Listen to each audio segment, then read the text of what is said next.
There's a book by this guy, John Gottman. He's like the #1 marriage expert in the country. He could predict with 95% accuracy whether a couple would be married in 5 years or not. And when you read this book, it is the most ridiculously basic thing. He talks about the idea of bids, is what he calls them, an emotional bid. In any relationship you have, there are these regular bids for emotional connection, okay? And they could be the most simple thing to more serious. But let's say you walk into your house at the end of the day, your spouse is, maybe washing dishes or something at the kitchen sink, and you walk in and they say, "Oh, hey, how was your day?" Some kind of That's an attempt to connect. Right.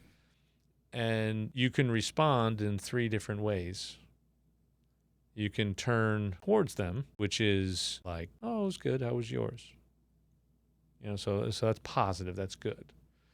You can turn away, which would be, I think, basically like you just ignore them and you walk past them, or maybe you're at the kitchen sink and your spouse comes by and just like pats you on the back, rubs your back or something, maybe doesn't even say anything, but that's a bid. And you can respond and you can say, "Oh, hey, how's it going? I didn't hear you come in." But that's a bid, and turning toward is to receive it, accept it, and kind of engage them and build that connection.